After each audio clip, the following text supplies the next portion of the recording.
Welcome to lecture number 36. So this will be your last lecture and of this course, that is power system protection course. In the last lecture, that is lecture number 35, we discussed about different ratings of circuit breakers, and also a little bit we talked about the process of breaking. And in that lecture also we talked about the effect of power factor on recovery voltage, what effect it will have when with different power factor we analyzed the recovery voltage, how it will restrike. Then we talked about the restriking and recovery voltage by deriving equations, just considering the LC parameter without considering the resistance of the circuit. So in this lecture we'll a little more discuss about that restriking voltage if we'll consider the resistance uh, in the network, or else we can consider the breaking resistance. With that we can see what impact it will bring in the breaking of the circuit, and what impact it will bring in the restriking voltage. We'll see it, and also we'll talk about different types of circuit breakers in this lecture, like your air circuit breaker, oil circuit breaker, then vacuum circuit breaker, SF6 circuit breaker, etc. So all these things we'll discuss in this lecture. So let us start this lecture, lecture 36. So we are talking about this instant of arc interruption, right? And we consider that this Bn, let us say your current is crossing the zero point where the voltage is maximum Bm, and during that time the arc interruption takes place because the current becomes zero, and hence the voltage appeared across the contact of the circuit breaker will be Vm, right? So this Vm is considered as a unit step voltage across the circuit, and finally we derived the expression for the voltage across the capacitance, which is nothing but the voltage across the contacts of the circuit breaker, and that is considered as the restriking voltage. So let us see this. Already we derived this in the last class, no need to explain much. So the voltage across the capacitance will be, in fact, it is equal to the voltage across the circuit breaker contacts. So therefore your Vc will be equal to V restriking. And if we'll write the KVL equation for this network, we'll write Vm equal to LdI by dt plus Vc, and from there, by using the Laplace transform method, we can find the expression for current, and taking the inverse Laplace transform, we got the expression of IT, that is equal to Vm C by L square root sine omega n t. And from that we found the expression for Vc. Vc is nothing but 1 by C integration of I dt, and substituting the expression of IT here and taking the integration, we will find this expression with the integration constant k, and by substituting the initial values we can find the value of k, which is equal to Vm. So now your V restriking will become equal to Vm minus Vm cos omega n t. So if we'll plot the restriking voltage with respect to time, obviously it will be, wave shape will be like a raised cosine function, right, at natural frequency. So if I'll plot Vm 1 minus cos omega n t, obviously your peak will be 2 Vm at t by 2, capital T by 2, where the t is the time period of the natural frequency, that is the restriking voltage waveform. So the T will be equal to 1 by Fn, right? Okay, so Fn is your natural frequency at which the restriking voltage is oscillating. Okay, so thus the restriking voltage starts from 0 and reaches double the peak value of the steady state voltage in 1/2 of the time period at natural frequency of the oscillation Fn. So let us assume the natural frequency as 1000 Hz and a 100 kV line is considered. Then the restriking voltage will reach 2 times 2 into root 2 into 100 kV, that is in how much time? In 1 by twice of Fn, right? So that will be, that means T by 2 time, right? That is 0.5 millisecond. That means within 0.5 millisecond your voltage is reaching a magnitude of twice root 2 of 100 kV. So if we approximate the raised cosine wave in the initial moments by a ramp, let us say delta V is equal to this and delta T equal to this. If we'll assume the initial rate of rise is ramp function, then obviously delta V by delta T will be nothing but the rate of rise of this restriking voltage.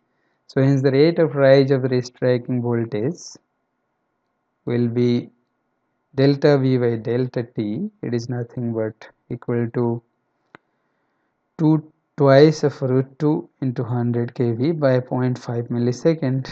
It is nothing but 565.685 volts per millisecond. So which is very high. It is quite high indeed, right? This rate of rise of restriking voltage. So here we can see the plot of restriking voltage. In fact, here at this point where the we are seeing the voltage, where the voltage is Vm here, right? That is 100 kV around. So now the restriking voltage becomes maximum within 0.5 millisecond, right?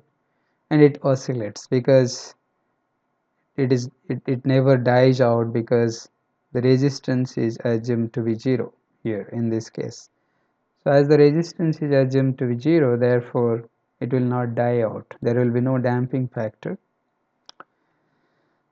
So now if we'll consider the resistance in the network, now your restriking voltage will look like this. Your transient restriking voltage will look like this. Now it will rise suddenly at the current 0 crossing, and it will again, the magnitude will come down and it will oscillatory, but the magnitude will goes down because of the presence of the DC offset, because of the resistance, right? So this is how it will die out and finally it will become 0. So this is when we consider the resistance of the network during our derivation of the equation, right? So then let us talk about rate of rise of restriking voltage. What is this rate of rise of restriking voltage? It is not just the magnitude of the restriking voltage, but the rate at which it rises that has a decisive effect upon the success of arc interruption process. So what is recovery voltage? Already we talked about this. Recovery voltage is defined as the voltage which appears across the breaker contacts after the arc interruption. So many times it comes and this tends to reignite the arc, hence the term restriking voltage is also used. So this recovery voltage, as soon as the arc is interrupted, again the voltage restrikes. So this, under this condition, the recovery voltage is known as the restriking voltage. Now then we'll talk about steady state recovery voltage. The voltage appearing across the breaker contacts in the steady state when it is open and is this is the system voltage, in fact, right? So what is restriking voltage? Restriking voltage is essentially the transient response of the system evoked at the instant of current zero as a result of the arc interruption. This is also referred to as transient recovery voltage.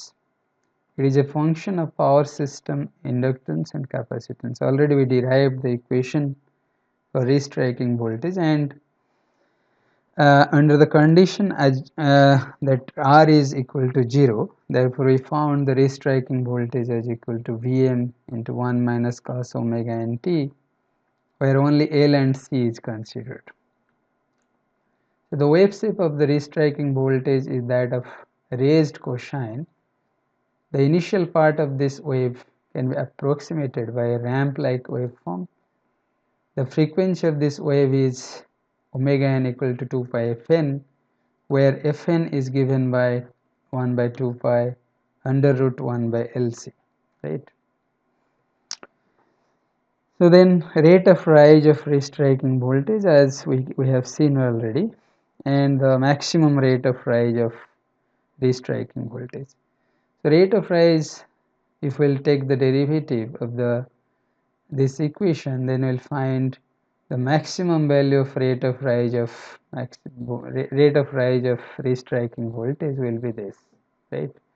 Because if we'll take the derivative of, because we know the restriking voltage is equal to Vm 1 minus cos omega nt. So if we'll take the derivative of this, it will become rate of rise of restriking voltage. It is nothing but it is equal to omega n Vm sine of omega nt. Okay, so now your maximum voltage of this rate of rise of restriking voltage will be omega n Vm, right? And at which point this occurs? It occurs at t equal to pi by 2, because if we take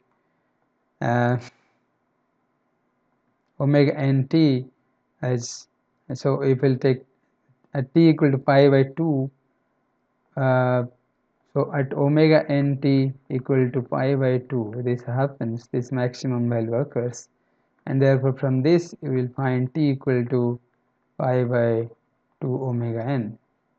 So at t equal to pi by 2 omega n second, this maximum value will occur, this rate of rise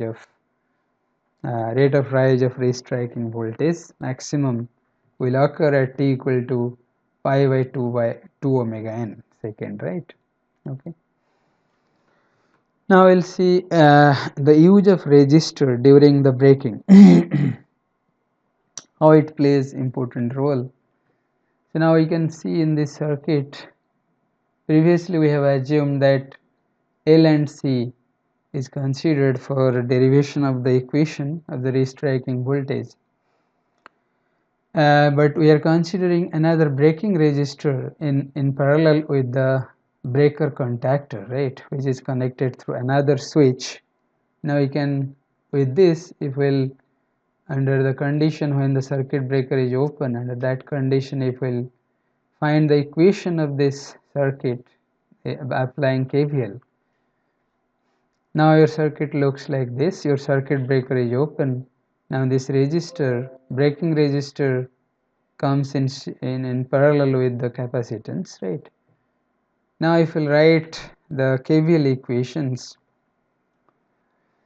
so your resistor is coming in parallel with the capacitance. Now your KVL will be L di by dt plus Vc, that is the voltage across the capacitance. It is equal to also the voltage across the resistance, right? So therefore I can write L di by dt plus Vc will be equal to Vm sine omega t, which is also, we know that I equal to the net current is equal to IC plus IR, right? And we know IC is equal to C dVc by dt, and IR is nothing but is equal to Vc by R. Now substituting these two values, IC and IR, in I, and again the equation of I substituting here in this equation, we'll find LC d square dt square Vc plus L by R dVc by dt plus Vc equal to Vm sin omega t.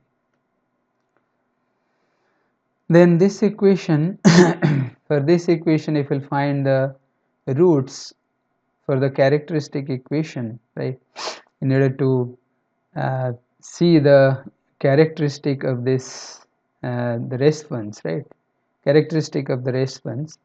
So now if we'll find the roots, the two roots are minus 1 by 2 RC plus minus j square root of 1 by LC minus 1 by 2 RC square.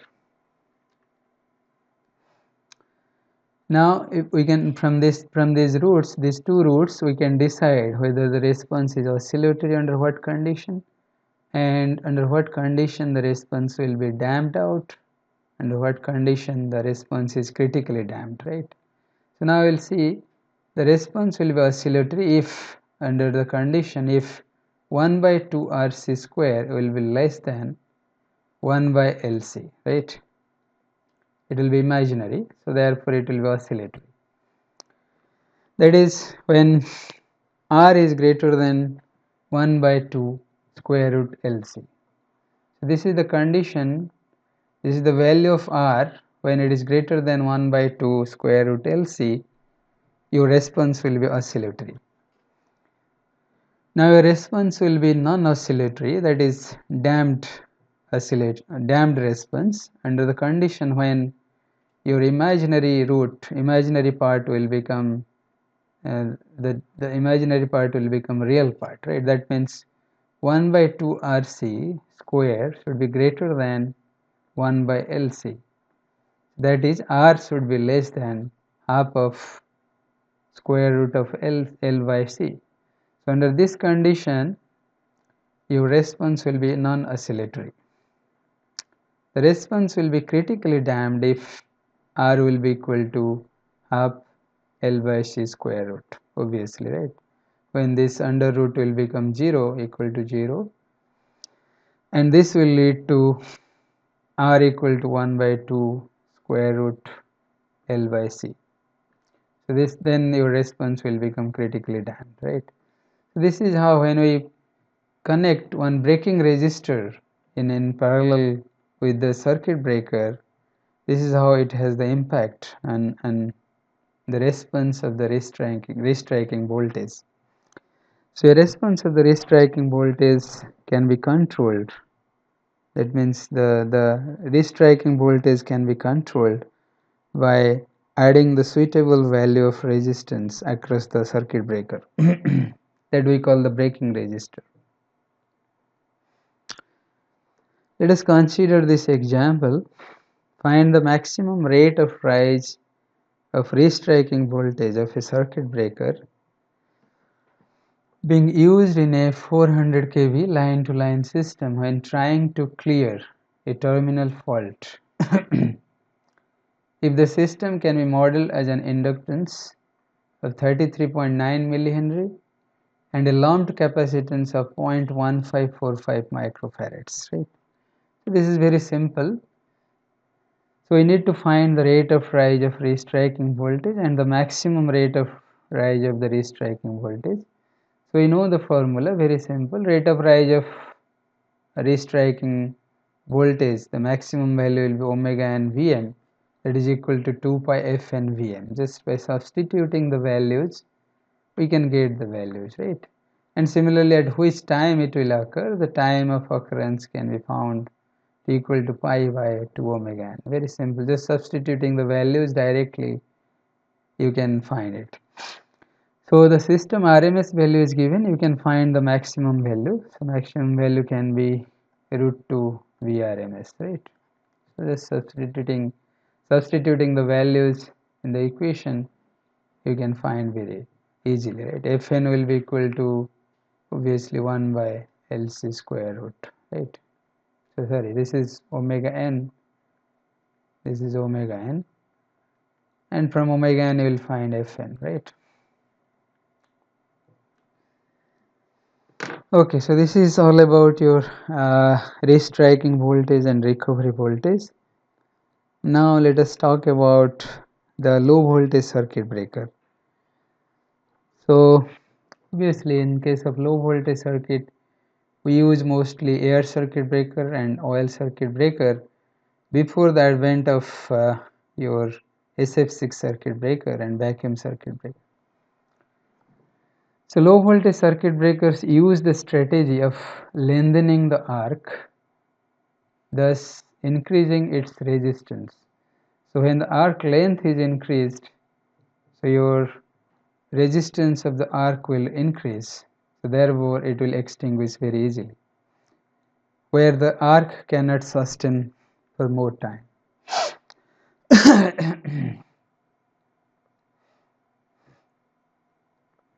So here we can see this is a air circuit breaker, and here we have two contacts.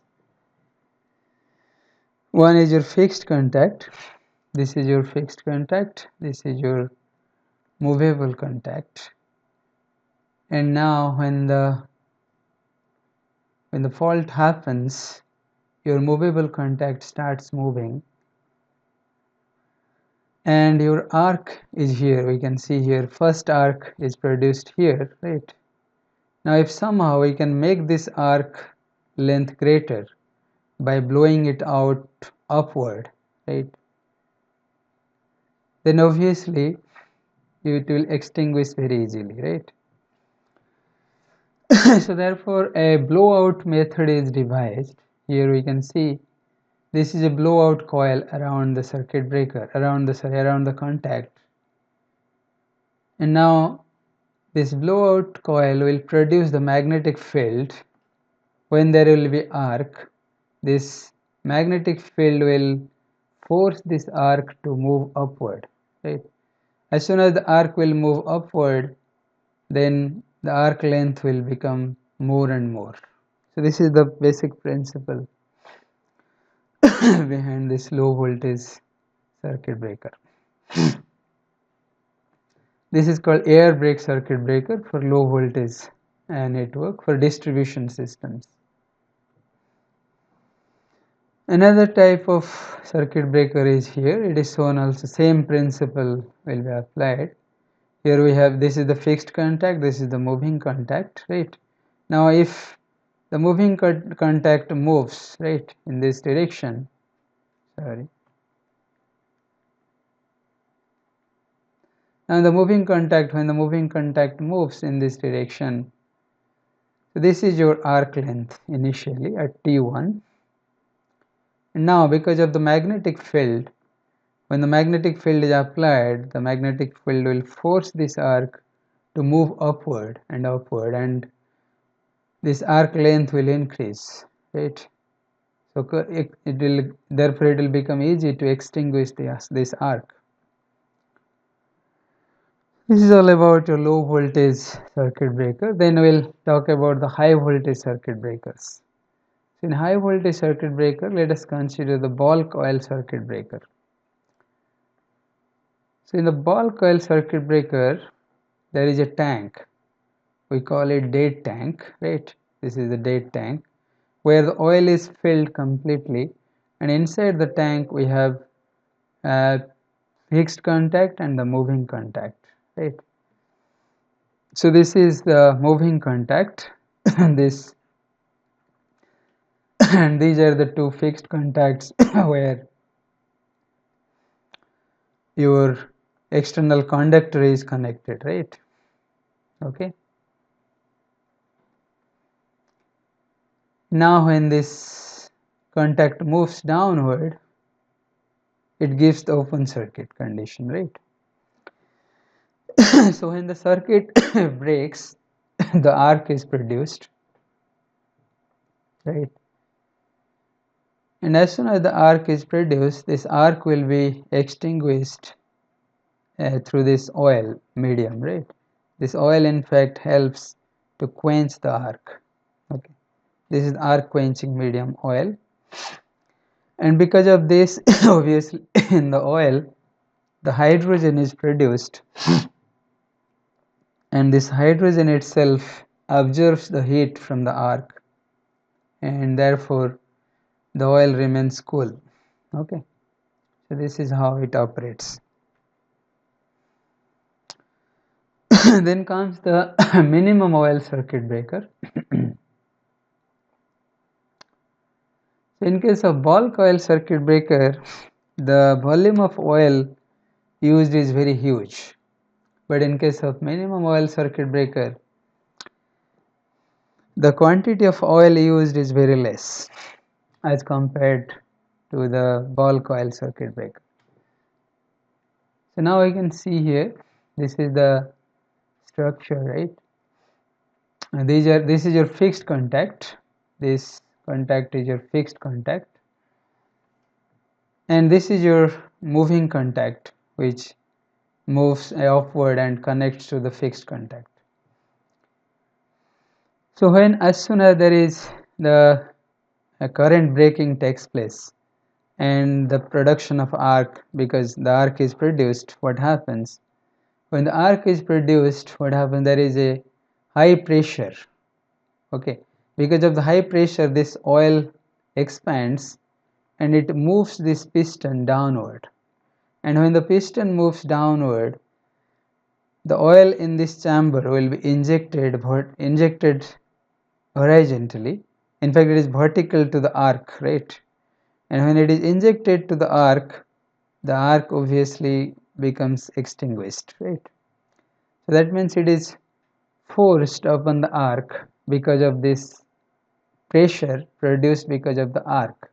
That means the energy produced during the arc production is used to move this piston, and hence the energy again it is used to extinguish the same arc. That means the energy produced from the arc itself is used to extinguish the arc. So this is a very beautiful mechanism exploited in the minimum oil circuit breaker. That means the energy produced in the arc is exploited to extinguish the arc itself, right?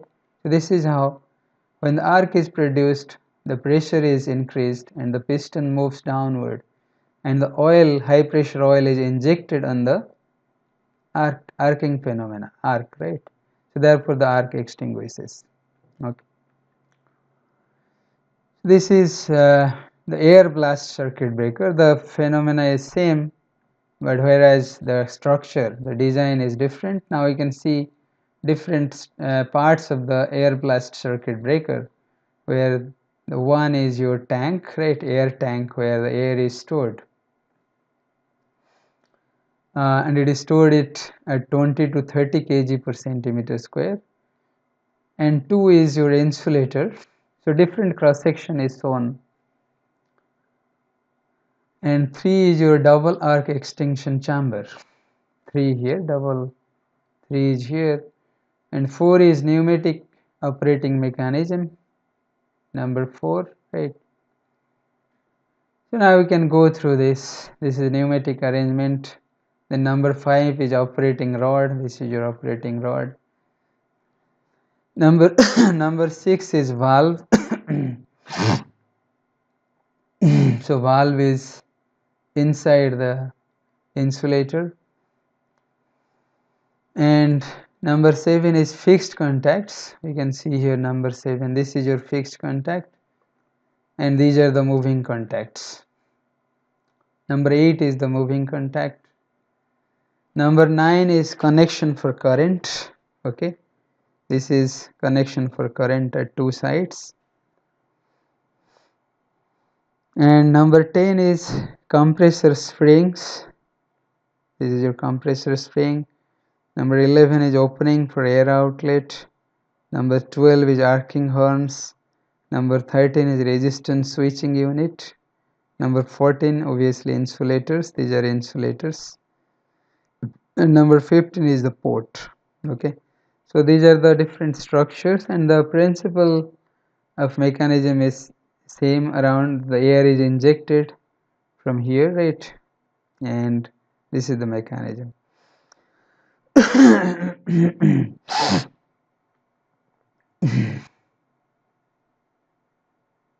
So let us see the SF6 circuit breaker. SF6 in fact very important and modern circuit breaker. So in SF6 we have one atom of sulfur is connected or are bound by the 6 atoms of the fluorine, right? So this is called SF6, sulfur fluoride, right? Sulfur hexafluoride.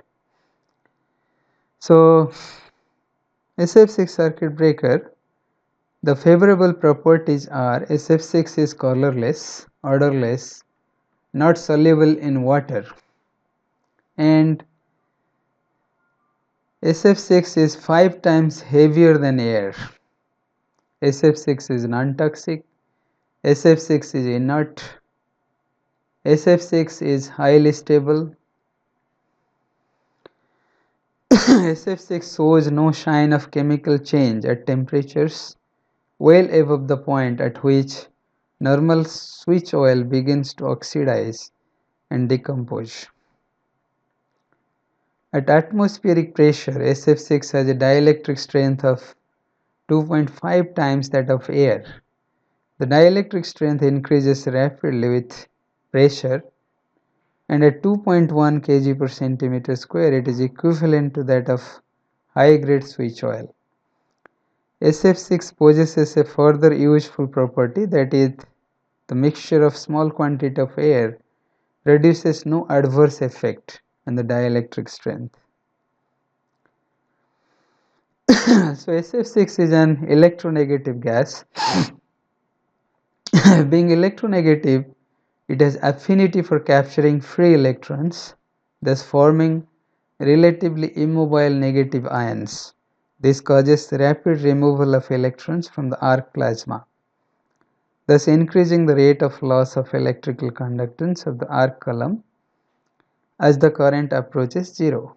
And SF6 molecule has extremely high ionization energy, right? It is Wt equal to 19.3 electron volt. So this is the structure of SF6 circuit breaker. We can see here different parts, right?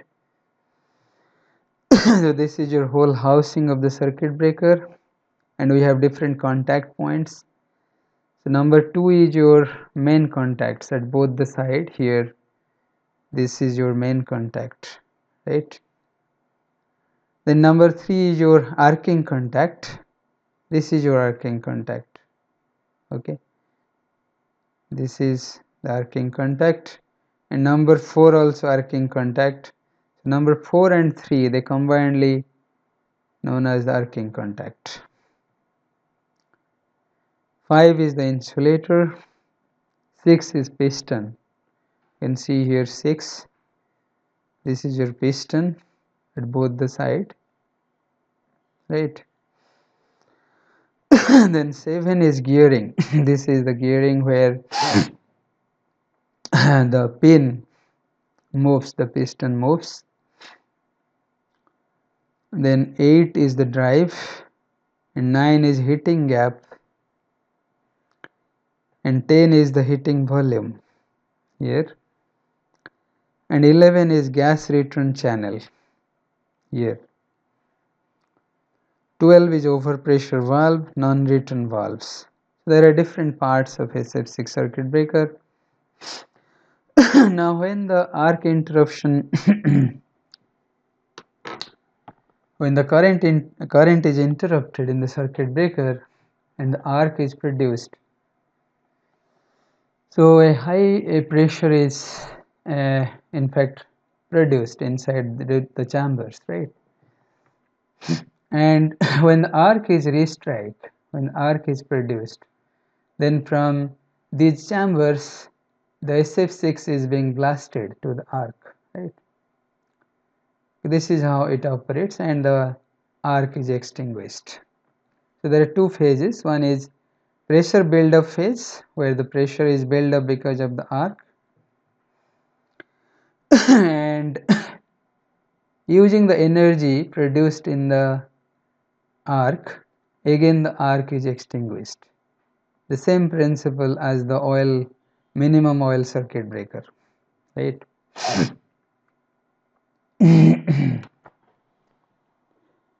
Then coming to the vacuum circuit breaker. So what are the advantages of VCVs? The VCV is self-contained and doesn't need filling of arc extinction medium, thus obviating any need for an auxiliary system. So there is no such medium is being used for arc extinction.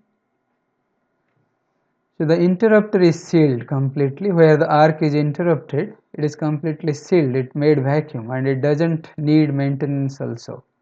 Once it is broke, it becomes unuseful, or it is not useful, it is removed and new interrupter is being replaced.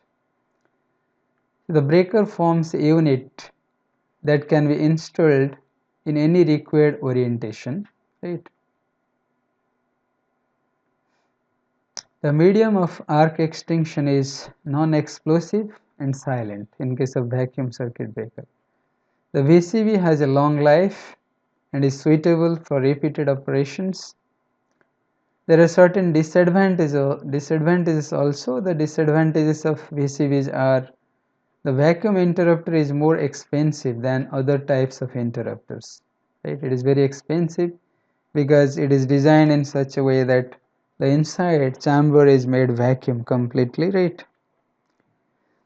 The rated voltage of a single interrupter is limited to 52 kV only, right? So the vacuum interrupter requires advanced technology for manufacturing. In the event of loss of vacuum due to transit damage or failure, the entire interrupter becomes useless. It cannot be repaired on site. So therefore, as it is manufactured, it should be installed as it is. There is some damage or anything happens, any failure, then it cannot be installed.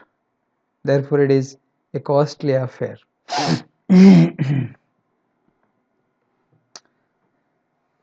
So here we can see this is your fixed contact, this is your moving contact, and these are the bellows, and because the moving contact moves downward, and this is in fact your vacuum chamber, right?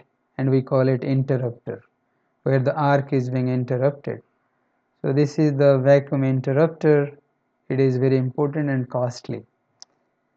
So this is the vapor sealed, completed. The interrupter is completely shielded from vapor and any other gas, right?